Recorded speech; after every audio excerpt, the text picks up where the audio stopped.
Nice to see you again. As we've already seen in my first video, when we make our knowledge become absolute convictions, our convictions become undoubtable. And the problem is that if these convictions crystallize, then it will be impossible for them to evolve. We know, however, that the reality is quite different. We come to Earth to evolve, both physically and within, spiritually. And art, as our form of expression, evolves with us. And just like us, art evolves when it's able to welcome and pass through its alchemical phase of nigredo, chaos and confusion, to then reach the albedo phase, that phase meant for observation, a pure non-judgmental observation. It can happen, as happened in the 19th century, that at a given historical moment, in a given historical context, a part of art crystallizes within certain ideals of beauty, already established and accepted as the best, both aesthetically and morally.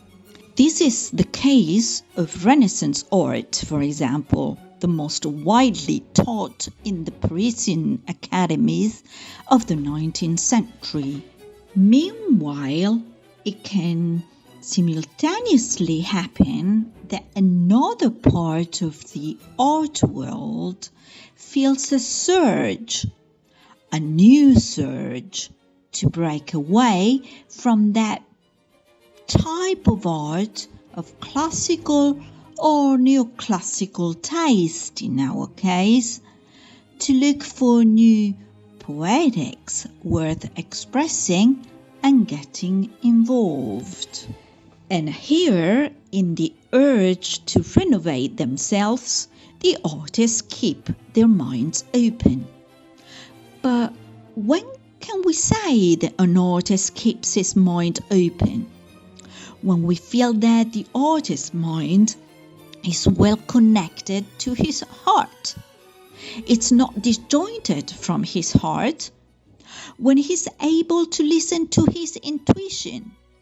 When he's released the reins of control and is ready at that point for comparison and possible changes of perspective. And in the meantime, what happens to the art taught in the academies, the one that has crystallized, that has become an absolute body, sought, and therefore undoubtable? It happens that when confronted with modernity, with the other group of artists' urgency of renovation, the academic art collapses. It undergoes a trauma, which is also a shock therapy. It is a loss, yes, but loss is not absence. It is an indispensable temporary transition. It is nigredo, so that anyone can find the moment of pure observation, without judgment, the albedo, necessary to start the journey towards new thoughts, a formulation of new thoughts and renovated imagination and fantasy. In short, art can then find its evolution into a new form of art.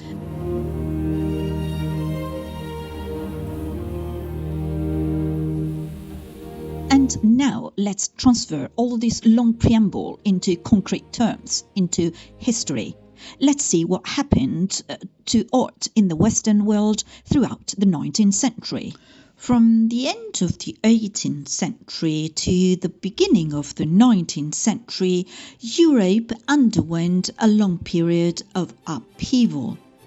The Industrial Revolution, which began in England, the French Revolutionary Wars, the subsequent Napoleonic Wars against the European monarchies, which ended with Napoleon's defeat in 1815. In any case, all this redefined and redraws the borders of European states. Europe was certainly devastated by a great social depression, but at the same time it was also taken by a great desire for renovation.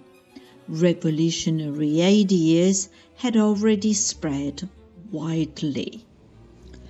Thus, in France, the positivist philosophical movement came to light and embraced the scientific method as the only valid form of knowledge for solving any human problem, and its application was extended to any other field of knowledge in the name of progress. In the art world, Theodore Géricault's painting The Raft of the Medusa introduced Romanticism, marking the definitive break with Neoclassicism.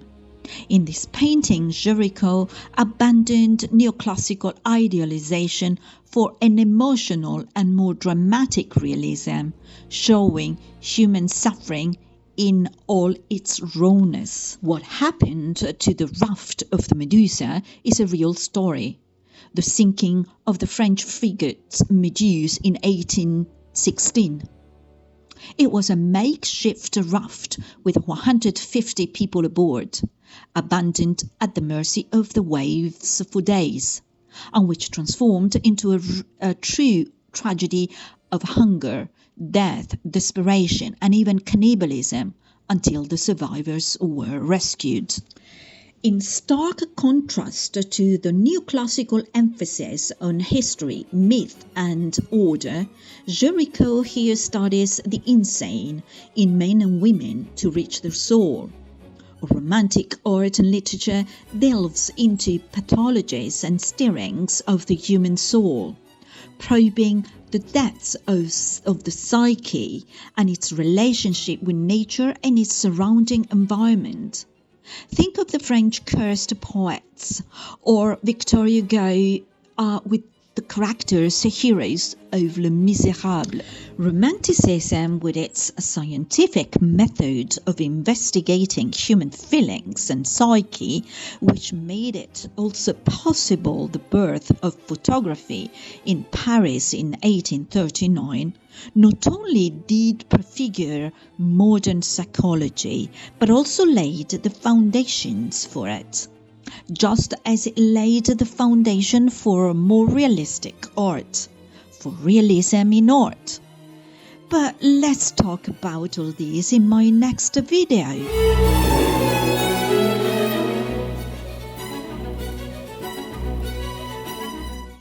I thank you for the attention and invite you to interact with a like or a comment below this video, or subscribe to the channel to keep up to date.